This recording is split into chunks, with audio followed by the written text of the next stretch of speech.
When God has spoken something clearly over your life, through His Word, through prayer, through that quiet, settled knowing that only He can produce, and then everything around you seems to be saying the opposite, you are promised restoration, but the situation looks worse. You were promised open doors, but every door seems to be closing. You were promised fruitfulness, but this season feels like nothing but loss. And in that gap between what God said and what you can currently see, the enemy will try to distort your interpretation of what's happening around you. And if he can get you to read your circumstances as evidence that God has changed his mind, your faithfulness begins to erode from the inside out. Joseph gives us a biblical portrait of this battle. Joseph received his promise young, vivid, specific dreams about leadership and influence and a future that was clearly ordained. And then everything fell apart. Sold into slavery by his own brothers, falsely accused, thrown into prison, forgotten by the very person he helped. Every single circumstance in Joseph's story seemed like a direct contradiction of the promise God had given him. We don't know every detail of what Joseph wrestled with in those years, but we know what those circumstances would have invited anyone to believe. The enemy doesn't need an invitation to whisper through pain, and a life that looked like Joseph's would have made fertile ground for lies like, God has abandoned you, the dream is dead, the delay is proof that the promise was never real. This is how the enemy weaponizes sight. He narrows your vision until what you can see becomes the verdict on what God said.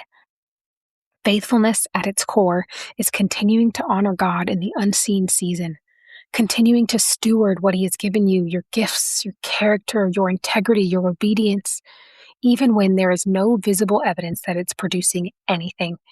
And the enemy's lie against faithfulness sounds like this: what's the point of staying faithful if nothing is changing? He's not simply trying to turn you into a rebel. He's trying to make faithfulness feel futile. And then there's goodness, where faithfulness is about continuing, pressing. Goodness is about character. It's who you are when no one is watching, the integrity of your heart when circumstances are hard and bitterness would be understandable. Prolonged waiting has a way of quietly eroding goodness if we're not paying attention. The enemy doesn't need you to become openly cruel. He just needs your goodness to contract, to become conditional. Because goodness that only shows up when it's convenient, that's not goodness. That's strategy. So years later, after everything, the slavery, the false accusation, the imprisonment, the promise, Joseph stands before his brothers, the very people who betrayed him. And he says something that could only come from someone whose faithfulness and goodness survived the long wait intact.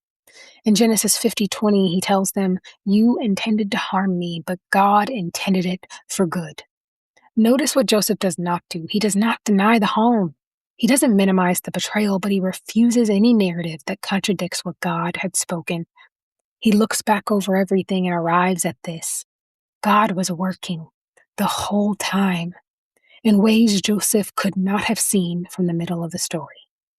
That is the posture God is inviting you into in this season. Your circumstances are real, the waiting is real, but the narrative that delay means abandonment, that narrative does not get the final word. God does.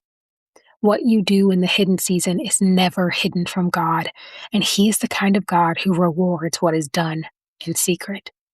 As Paul reminds us in Galatians 6:9, let us not become weary in doing good, for at the proper time we will reap a harvest if we do not give up.